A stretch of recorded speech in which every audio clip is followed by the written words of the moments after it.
Welcome back to the Fitness League, helping busy humans build strong bodies, sharper minds, and better lives. Join us each week as we cut through the noise, challenge the norms, and empower you to train smarter and live stronger. Today's episode, we have another client that we're bringing in to connect with you guys. We were joking around before we kicked off here. She felt like there was a lot of overlap with one of the other episodes, but I think that's kind of the point, getting you guys to connect in a new way. And even the people we're having on now, the clients that are jumping in, also see that connection, that overlap. So hopefully you guys are really enjoying these. With that, I will pass the mic to Joelle. So when Kerr joined Levolution, she thought she knew exactly what she needed. A little accountability, a little structure, maybe some fat loss along the way. And like so many people, she came in thinking, I know what to do. I just need to be held accountable. Just need to actually do it. But what she found instead was something so much deeper, a journey of personal growth, mindset work, and learning how to meet herself where she was. Kerr is a career-driven woman, a first-time mom, and a wife whose husband travels often. Like many people in that season of life, she was juggling a lot, trying to show up for everyone and everything while holding herself to, one might say, impossible standards. And while she never struggled specifically with discipline or getting things done, what she did struggle with was grace, learning that she didn't have to be perfect in order to make progress. Through her work with Coach Tori, Kerr started redefining what discipline looked like. She learned to adjust her expectations based on her capacity, to give herself permission to rest when needed, and to recognize that some weeks, good enough is actually more than enough. She worked through her relationship with food, alcohol, and the inner critic that told her she was failing. And in that process, she found something far more meaningful than a number on the scale. Kerr, welcome to the Fitness League. Joelle, that was amazing. You know me better than I know myself, you guys. That was incredible. Tori briefed me well. Yes. Well, hi, I'm so excited to be here. That was so spot on. And I just can't wait to chat with you guys. Yeah, us too. So let's kind of bring things back. When you first joined Levolution, you thought your journey would be all about kind of fat loss and accountability, that real notion of, I know what to do, I just need to do it. I just need someone to hold me accountable. When did you start to realize that this journey was going to be something much different and much deeper for you?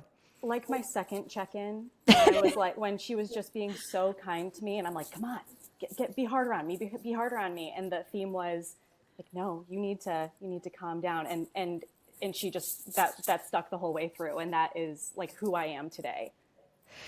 It's so interesting too. I love that you mentioned like, oh, I'm pretty much on my second check-in, because one, Tori is really great at asking the deep questions like that and giving the homework and the resources.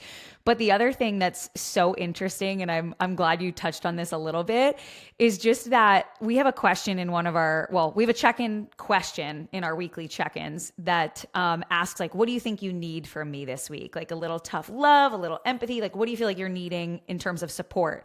And it's always the people who are so hard on themselves that are like, give me all the tough love, coach. And it's always so telling for us as the coaches, because we're like, almost always the person asking for tough love is the person who needs grace. So that's a story I was actually going to tell, at the end when Tori said like, it's our last check-in. What do you need from me? And I was like, come on, give it to me hard. Like, be mean to me. And she said to me, I think you're hard enough on yourself. And it like it makes me cry to think about, but it's so true.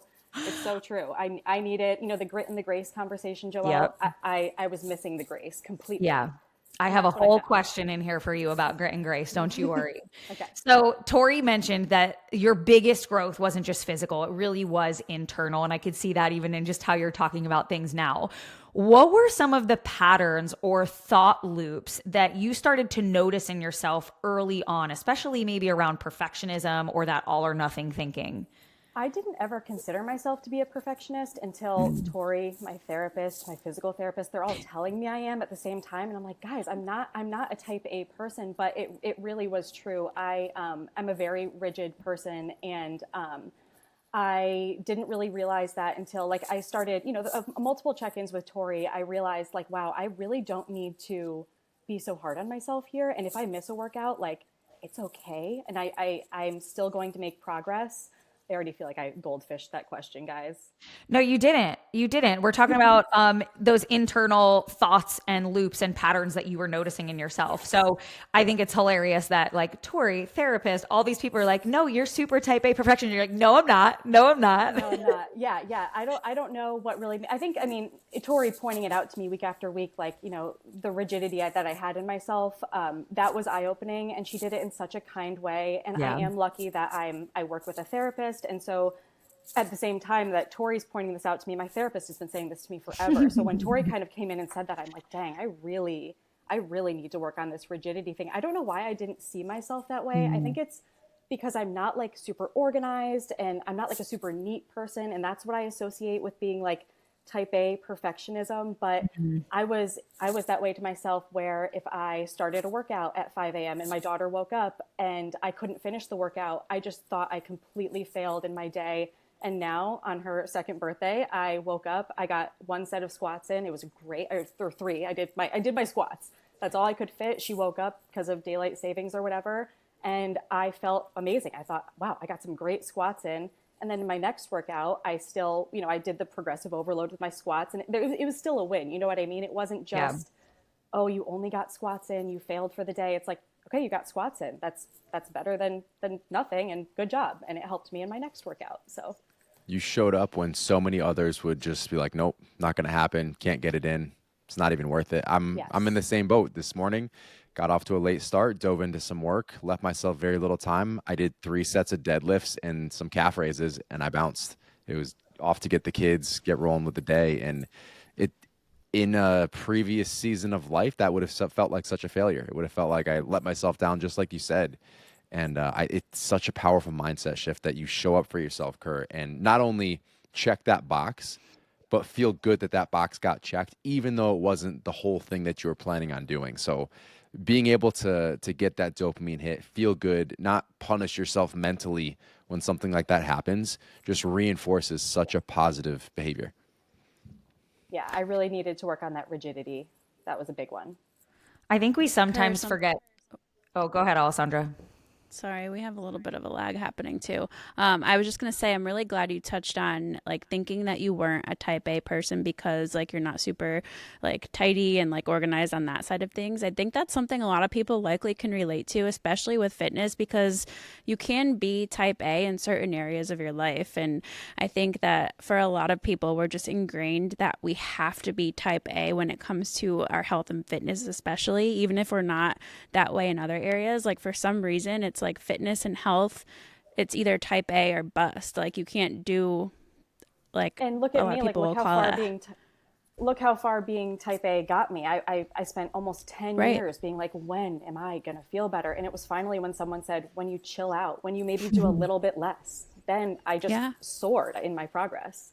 Yeah, it's so powerful. And I think a lot of people need to hear that because they think that they have to be type A to soar in their progress and to get to that level. So I'm really, really happy you touched on the fact that you're not type A in a lot of other areas, but people were like, hey, we got to chill out a little bit. And you're likely going to see the progress you want to see when you do that. Yeah, exactly. Josh, I know you brought up before that, there's potentially some repetitiveness, or that Kerr had brought up, like, this might sound similar. There are going to be some common themes, and there should be some common themes coming from every single client. That's the point, like Josh said. And I think one of those common themes that so far everyone has talked about and that we have talked about tons is that flexibility is the key to consistency. And I think so many people coming into the coaching experience, they think that perfectionism is the key to consistency. You have to show up perfectly every day. That's how you be consistent. And then we're unpacking these stories and these coaching experiences with people. And the one thing that keeps recurring is I had to learn to be flexible, and that allowed me to be more consistent. I was showing up more consistently when I was giving myself grace, when I was being flexible, when I was rolling with the punches, when I was doing just the 3 sets of squats and calling it because that's what my day called for. Because once you realize that being flexible is kind of the superpower, and being flexible is what's going to allow the consistency, you kind of automatically, by default, stop that all or nothing, like start stop cycle of like, okay, I'm going to be on track and now I'm off track. I'm going to be on track and now I'm off track. When you're just flexible, you just kind of stay on, because what on means looks kind of different from day to day or week to week, depending on what's going on. And the one other thing that I wanted to touch on, Kurt, that you mentioned about being okay with doing your squats and then you're like, all right, baby woke up, called it, that's it, we did what we could. The other thing I like to remind people when a workout doesn't go as planned like that is that your body doesn't know what the workout was supposed to be that day. Only your headspace and your app maybe know, or the portal or whatever, know what your workout was supposed to be that day. All your body physiologically knows is stimulus or no stimulus. Your squats provided the stimulus. Okay, great, move on. Didn't go as planned, still provided the body a stimulus. Body doesn't know any different. Okay, move on. Right. And I feel like that's a just concept that if you struggle, or if you're listening to this and you struggle with that concept, like I didn't get to finish it my workout, or it didn't go as planned, your body doesn't know. And you know, that's where but like my body grit doesn't comes, grit comes into play, where I'm like, okay, I missed this workout, but I've been off for 3 days now. I know I really need to get something. So I got 20,000 steps in that day. And then the next morning I woke up and I did, move whatever day I was on and kept going, and it was okay. Yeah, exactly. And I love that grit and grace is kind of an underlying theme for you that it will be continues this whole to show time. up. Sorry. I love will it. Be talking about it the whole time, because it is like, I think about it all day at work, in my life, with my kid, like all the time. I do too. Not just fitness. So you have shared, and Tori has shared with me, that even when you were doing great, your brain was sometimes still telling you that you were failing or not doing enough. How did you and Tori work through that? What helped you see or start to see your efforts more clearly? Her just being my very nice, gentle cheerleader the whole time, that really was how I saw it. And like I said, I have Tori working with me. I have my therapist and I'm kind of talking to everybody. I'm openly talking to everybody about everything that's going on with me. And that's really what helped me through, because I'm so freaking hard on myself. I still am. I'm still working on it. But when I was with Tori, it was like next level. I didn't even realize I had gotten to that point with myself. And so having this outside person very gently and with tons of empathy point that out to me in the way that it was exactly how I needed to hear it, that was the key. I love that. So you're a first-time mom. Mm-hmm. You've got a career. Mm-hmm. You have a husband who travels for work a good bit, and a lot of moving parts, like a lot of us. How did coaching help you learn to navigate all of that without feeling like your goals had to be on pause, whether it was on pause because of the baby, or on pause because of work, or on pause when your husband was traveling? What did that look like? How did you learn to navigate all of that without feeling like your goals had to be on pause? Just learning that you don't have to be 100% every single day through every single season. Like if my husband's going out of town for a week and I'm solo momming for a week, like my workouts, I do move 3 days a week. It might be 2, and I have to be okay with that. It just really was learning to like be okay with this and seeing the progress. Like I was like feeling like life was slowing me down. I'm like, oh my God, Tori, I have all this stuff going on. And then she's like, but look at all this progress that you're making. Like she's tracking my data, and I'm not even I needed somebody to do that for me. And her pointing out to me along the way, like, yeah, you had to slow down like this week, but you were doing great in this area. And look how far you've come in this. And like, she just showed me what I couldn't see in myself. I love that. I think sometimes we come in wanting like the accountability specifically, but I think what ends up being so helpful for people, obviously like Tori's a really, really caring coach, but having someone objectively kind of review the data. I like to say like the coach is showing up with the receipts, right? You're like, oh, I'm failing. And then there's your coach like, really? Because where's the receipts? Like I'm looking right here, right here, right here, right here, right here. You're doing great. And you're like, oh, yeah, I guess when I do like remove the emotion and look objectively at this, like I'm not doing so bad. Yeah, exactly. So I want to pivot for a minute to your relationship with food and alcohol. Tori mentioned that you have done a lot of honest work on your relationship with food and alcohol. What were some of the biggest realizations that you had there? Well, it kind of goes into like influencer culture a little bit because of you and Alessandra. Honestly, like you guys are my top fitness influencers, and like truly getting honest with myself and going, these people that are this fitness level that I want to have, they are not participating in these behaviors that I am doing. And I had to kind of get honest with myself, like, and I'm very open about it. I was struggling with a drinking problem, and I'm really lucky. I'm very lucky. I feel like I was teetering kind of on this edge of like, you need to go get help. But I kind of luckily just by honestly the grace of God, I was able to kind of catch myself, and then coaching kind of happened at the same time. And it was, I remember I went to a brewery after New Year's. It was my last drink I've ever had. And I had gone there with the intention to not have a beer, and I had one when I got there. And I came home and I said, I told myself I'm doing this coaching thing like 100%. I'm telling her when I'm not gonna hide from this behavior. And even just having to record those drinks, it wasn't the shame. It just was, so you say you want to be so jacked and so lean and so healthy, and this is a part of your regular behavior. And I really had to take a look at that for myself. And I want to be careful with what I say, because I know everyone is different with that. That's just what my experience was. I felt myself teetering on the edge. I so badly wanted to be this health and fitness person. And I just had to get real with myself and say, like, this is not helping you. And it just helped that I had Tori, like, support right away there, my therapist right away there. And I'm telling them, like, I'm struggling with alcohol. I need to stop. And so I just had to be really honest with myself. And the same with food. And that's something I still kind of had to work on after coaching. And I was open with Tori about this, that I use marijuana, especially at night, to sleep. And I was telling myself that I had the munchies under control.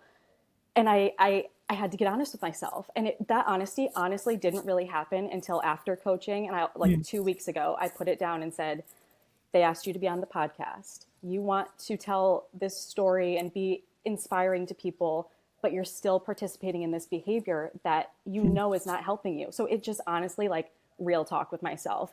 And since I stopped smoking, and I told Tori, like, I don't have the munchies. Well, you know what? I had no desire to snack at night the way I did the whole time with coaching, telling her I can't stop the snacking. That was why. And I just had to get really real with myself. And I know I'm very hard on myself, but I think that me getting real with myself helped so much.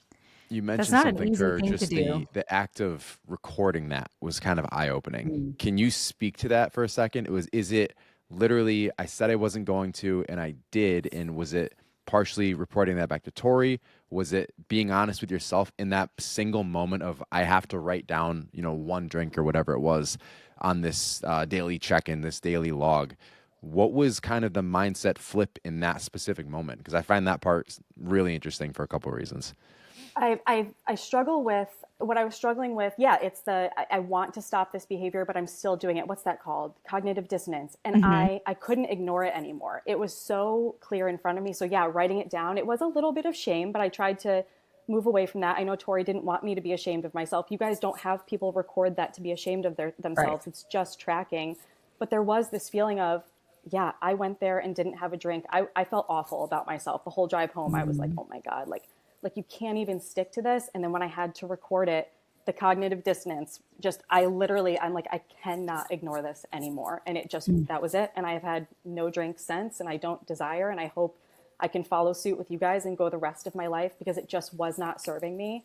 And yeah, it needed to happen. It's something that has needed to happen in my life for about 8 years. And I think, like, my husband and people who saw me struggling were so thankful that I chose to do coaching when I did, because it just got me over that hump that I was teetering on. It really did.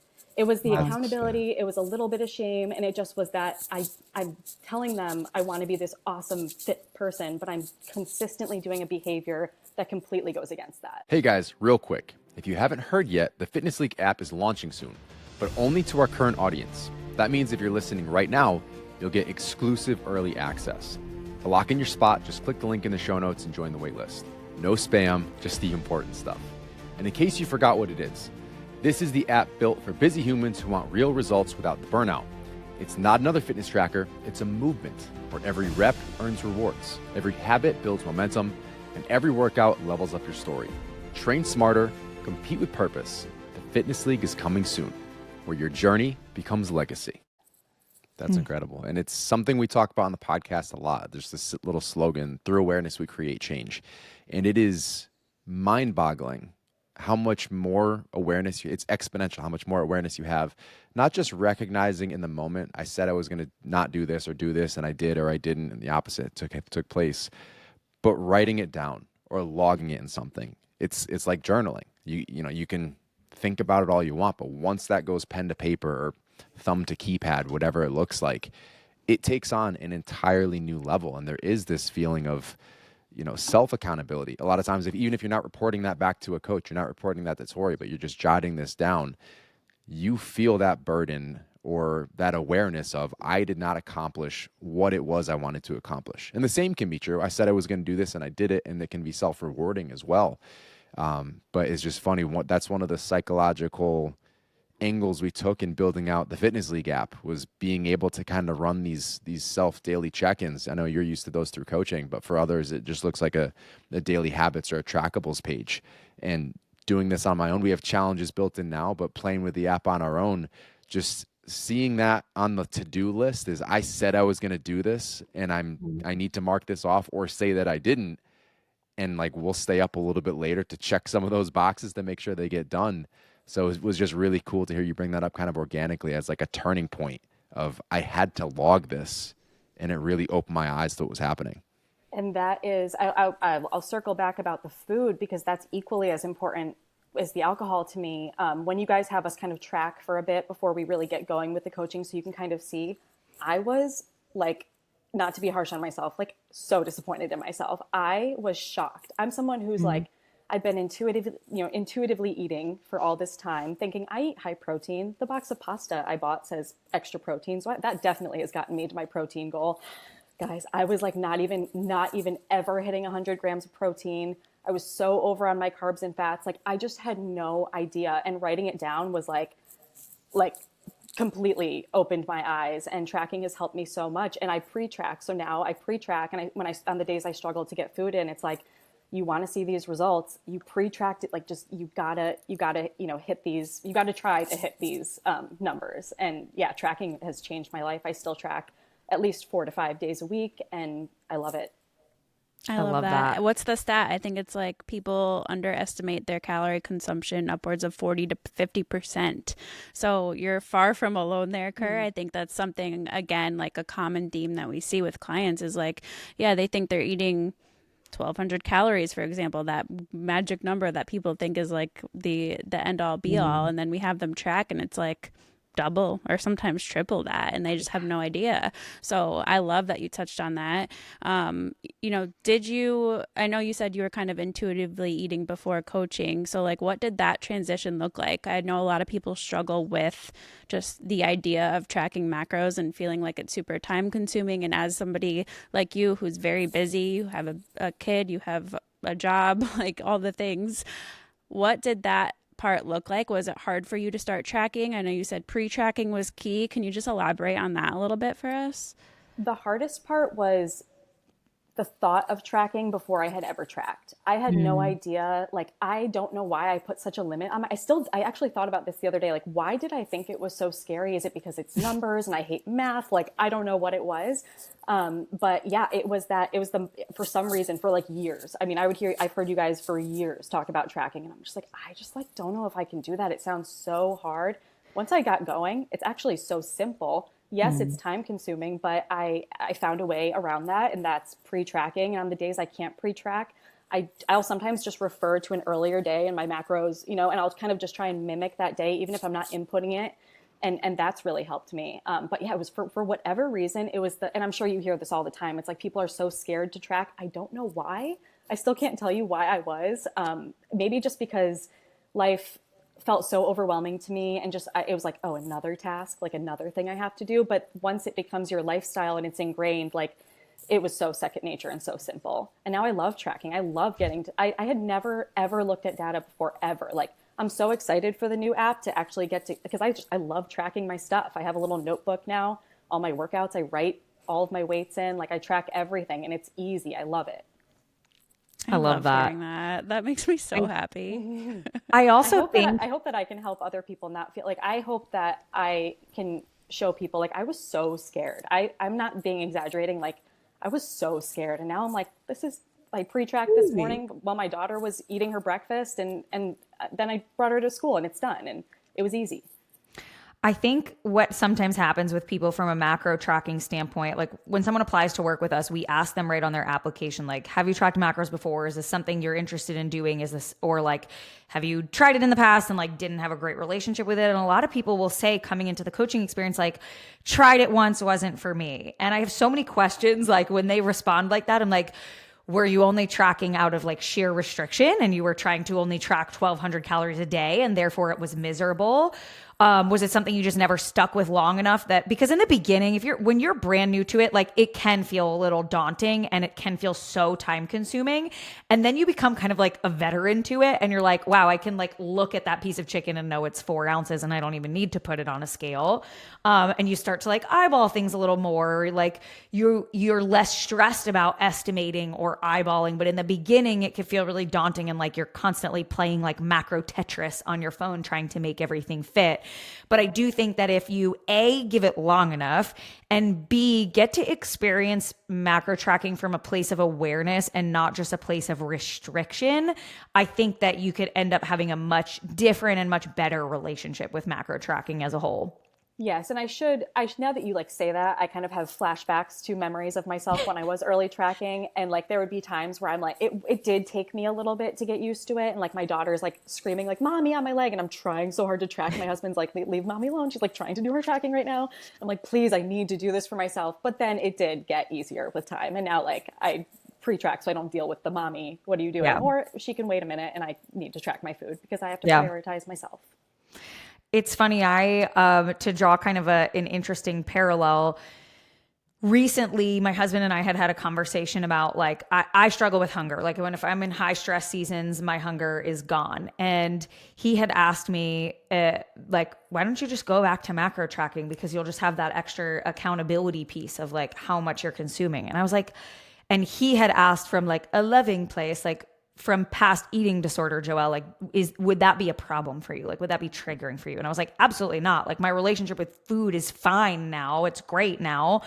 I just don't want to go back to tracking. Like, I don't want to be tied to my phone again and whatever. I was like, but I'll try it. Like, fine, I'll try and I'll just start plugging things in. And literally the next day I plugged things in. I was probably in my macro app for like a total of 5 minutes on and off the entire day. And it created so much more awareness for me. And granted, I macro tracked for years and now I haven't tracked for years. And it was just that extra piece of accountability. And for me, it was the visual piece of like, okay, that's where you're at with protein. That's where you're at with carbs. That's where you're at with fat. Like you definitely need to have some more carbs with lunch, like go add a banana or whatever it was. It was just like that additional awareness piece. And even me, as someone who had tracked for years and works in the fitness space, was like, no, I don't want to do that. It's going to be so time consuming. And then when I went back to it, I was like, this literally took 2 minutes out of my day. And it really helped me just have the self accountability of like, you have to eat more. You underate today. Yeah. Even I sometimes like will go 2 days without tracking and then be like, I don't want to track tomorrow. But then I do it and I'm so happy that I did. So I definitely have those feelings too. Yep. So I want to come back to grit and grace for a minute, Kerr. So many clients, they come in thinking, I just need to be more disciplined. And you really learned to give yourself grace. And you know that I've talked about before that like, we can't have grit without grace. We can't have grace without grit. They have to coexist. What did that process look like for you of letting go of pressure, but still staying accountable? Because I think that's what people really get tripped up on. They don't really know how to balance grit and grace and don't realize that it's not like just a season. Like you can have grit and grace coexisting in the same moment. Like the example you gave with your daughter of like, grit, I need to get these squats in at least. Grace, okay, that's what I got done and I'll, focus on the rest of my workout another day or whatever it is. So, you learned to give yourself grace, but still made progress. How did we let go of pressure, but still stay accountable? What does that look like for you? I was like gritting through the grace. Like I was like gritting my teeth through the grace, and all that because that's so hard for me to do. So it just was practice and learning and getting that reassurance from Tori. That is like the only way that I alleviated the pressure for myself. And then staying accountable, that's the easy part with a coach. That's the easy part for me in all of this, because that wasn't also what I super struggled with. Like I said, I've been very hard on myself. So her, holding me accountable was just like nice and great and everything, but it was that going easier on myself part that I really struggled with. And I don't know how to describe it. Like once I pulled back and, I don't know, once I pulled back, I started making a ton of progress. So somebody explain that to me. I don't know, but yeah, that's just what happened to me. And it was just practice and practice and practice. I still all the time. And like, I'm laying there in bed and I'm like, I'm awake right now because it's daylight savings. And I'm like, could I go this morning? I was like, it's 4:00. I'm like, but it's 4:00, but it's 4:00 and my kid's probably going to get up early. So let's go. And I went and I had a great workout, and it just is practice and like getting that feeling of pushing through and how it feels after and how it feels when I'm softer on myself. And I'm like, oh, that was okay. I was like, I'm still doing great. And I was soft on myself. So just lots of practice and lots of love from Tori, honestly. I love that. I love that you're hyping Tori up so much too. Kerr, I think a theme here that you've been discussing this entire time is your support system. Obviously, coaching support, but you also mentioned you have a therapist. Your husband sounds very supportive. Do you ever consider where Kerr would be today without all of that support? She would be like in a hole on the side of the road, curled up in a ball. I don't even know. Like, would she be here? I don't know. I'm so lucky. But something that I want to be clear about is like, I very intentionally have built my support. And I was talking to my therapist about how I was coming on here, and I was like, I have a lot of trauma. How do it kind of ties into everything. How do I explain this journey without like trauma dumping on all of them? And she was like, you have been so intentional. Like I've been in therapy. It varies between weekly and biweekly for the last 10 years, and I still have a long way to go. I had a very, very traumatic upbringing. And then with, keeping my therapist close by, I sought out Tori. I didn't even know she was really going to be that support she was for me. But now I'm like, oh my God, if I see anybody struggling, even mentally, I'm like, go get coaching. Not that you're mental health professionals, but it just, I think with my whole team set up, she was just like that missing puzzle piece. But yeah, I very intentionally seek out the kind of people that I surround myself with. I very intentionally sought out my husband. I was like, I do not want someone that was like the person I grew up with. I cannot repeat this. And I've dedicated my life to not repeating the trauma that I've gone through. I'm so proud of you. And thank you. So proud. That's not an easy feat. And I'm sure many others listening are struggling maybe in all the same areas or none of the same areas or just a few of those areas. But I think, we've talked about many times on the podcast how much support and the right people in your life, whether it is through coaching, whether it's your family, your friends, the people you surround yourself with daily, it really does impact everything, every decision you make. So I'm so happy to hear that you were so intentional with that, because it truly is a big part of why you are where you are today is because of the decisions that you made. Yeah, definitely. Thank you. I really wanted to commend you for that too, Kerr, because when you were talking before about like realizations that you've come to, not just through coaching, but also through therapy, you have come to some really incredible realizations. And I obviously didn't know pre-therapy Kerr or pre-Levolution Kerr, but what I am seeing in speaking with you today is someone who is super self-reflective, someone who is really has learned this balance of grit and grace. And it doesn't mean you're not still working on it, but it is so evident in what you're talking about and the examples that you're giving that you have made such an active, intentional effort to work on yourself, your personal growth, your mental health. And I just really want to highlight that and commend you for that, because none of those things are easy. It is hard to look inward. It is hard to break cycles. It is hard to break patterns. It is hard to unlearn behaviors. And you are doing all of that.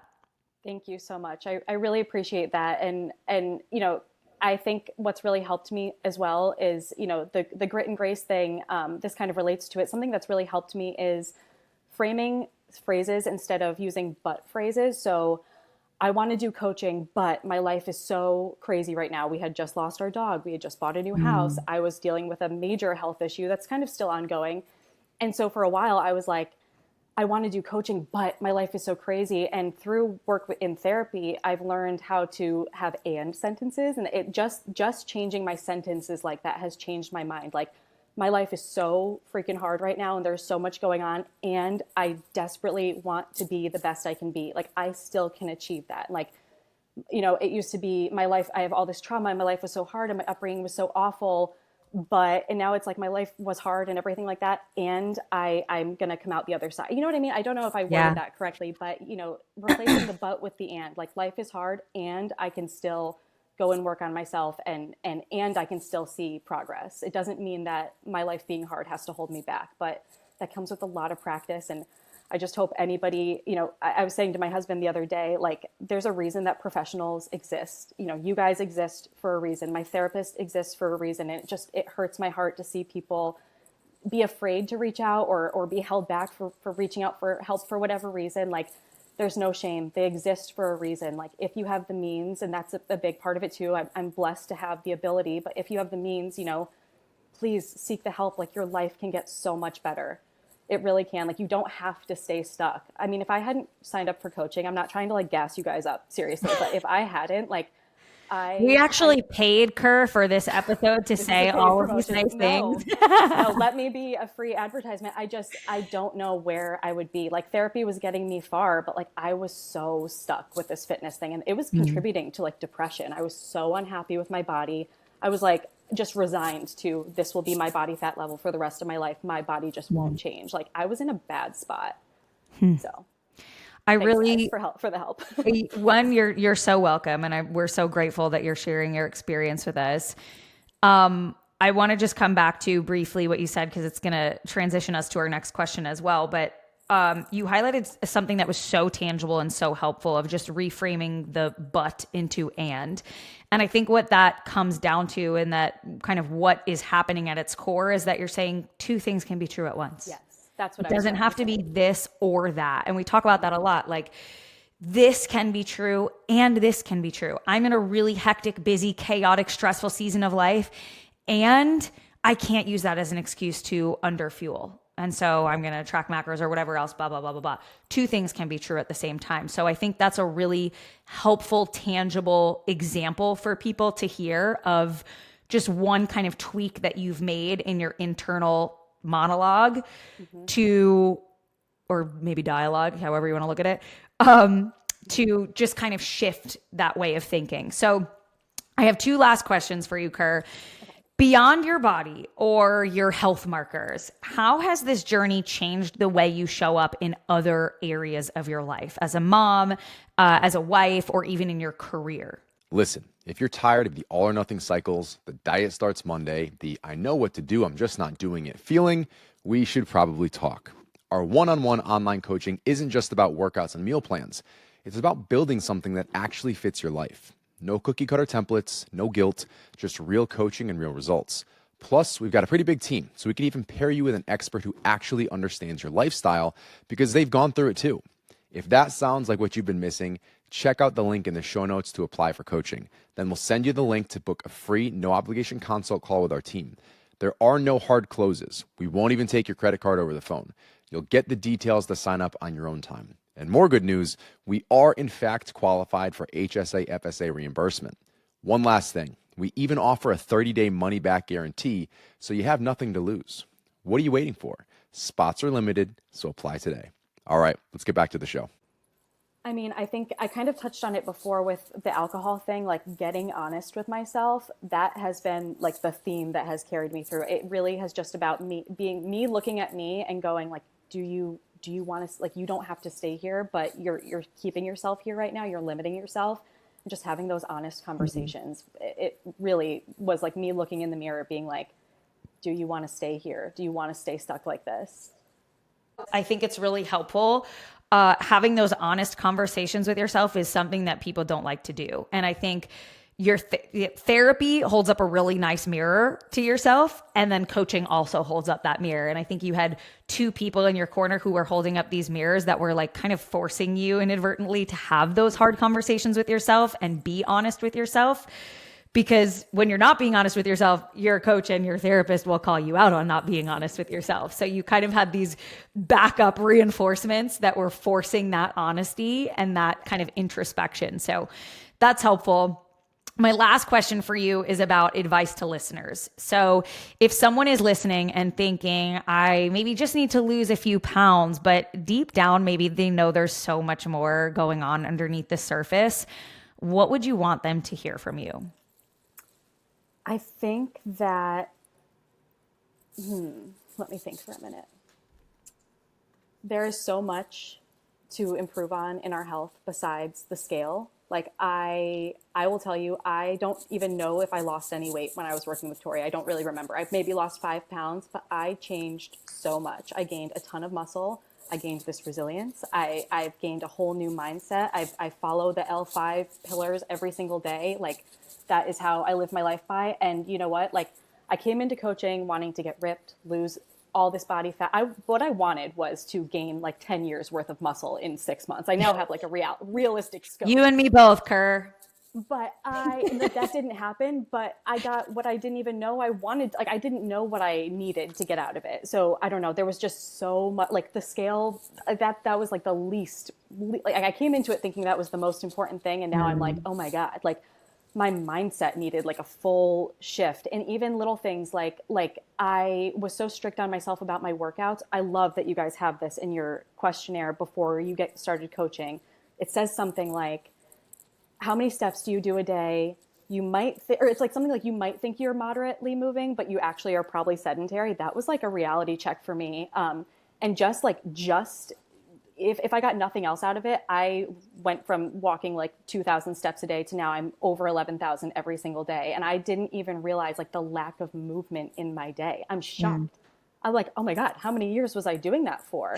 That kind of has spooked me, like honestly now. So there just was so much more to my puzzle. And like, it wasn't the steps that got me my progress, but they were one of the key components. Like there were so many more components than losing a few pounds. Like you can have you could do a full year of coaching and not focus at all on weight loss and gain so much. Like I can't even explain to you how much I've gained, just such a different mindset.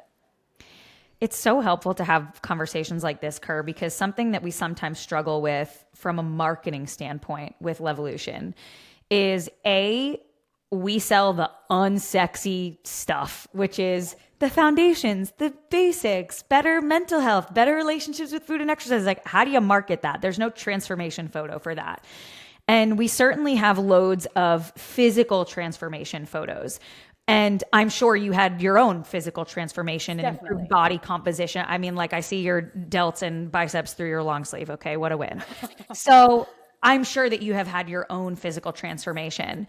And I think it's so cool on one hand that you're sitting here and the transformation that you're talking about is not even physical. You're like don't get me wrong, my quads are insane. I'm wearing shorts because I'm so hot. And I remember I put a bikini on. I put a bikini on, which was insane to do at the end of my coaching with Tori. And I had my husband take a picture of me and I was like, I couldn't even believe it. I didn't even know my quads were like that. So I was like, wait, go back and go stand over there. And I was like flexing my quads and like, I was like, I actually had an incredible physical transformation. I put on a lot of muscle. I felt incredible. I still like it. Yeah. You have to understand other people out there. Like I had very unrealistic expectations. Like I don't know why I thought just signing up for coaching would equal, I was going to have like Alessandra quads just signing up for coaching. I don't know why, but yeah, I don't know. I think that's common. I think that's very common. But I think, throughout this entire conversation, Kurt, too, just the way that you're talking about certain things and like you can see it in your mindset. And I know Joelle kind of alluded to this before, but something you said earlier that I think likely is a byproduct of this whole experience is you had this goal of wanting to be this person who behaved a certain way. You wanted to change your behaviors. And I want to highlight that because it wasn't like, yeah, maybe when you started, you wanted Alessandra quads, for example, your words, not mine. But here We you all want talk. Alessandra quads. For the record, I'm still working on Alessandra quads. Like, I'm still behind as well. So Same. it is what Yeah, it I'm is. on my way there though. I'm on my way there now. But to hear you talk and then say, like, I want to be the type of person who blank, like, that is huge to me. That is what, like, I want everybody listening to really take home from this is like, it's all about the behaviors of the person that you are trying to be. And the person that you're trying to be likely isn't even me. It's Kerr 2.0. You know what I mean? It might not be Kerr right now, but you know that you can get to this place where you are just better overall because of the way that you are choosing to live your life. And that is the key. Yeah, and changing behavior is so hard. I mean, I talk about it with my therapist all the time. That's like what we've been working on for 10 years is changing some of these really, really strange ingrained behaviors that I have from my childhood. It's hard. It's really hard. But like, I think that's an invisible, result I got from you guys is my behavior actually changed. And you weren't the ones that it wasn't you guys didn't make me stop drinking, but it was the influence of like, I'm so inspired by them and their lives and the lives they lead. I'm so sick of feeling the way I'm feeling. Like I had to get real. I literally just had to get real. Like you have to do different behaviors then. And it was lots of practice and it's so hard, but it's so possible. And I don't know. I love Come on, that. people, you can do it.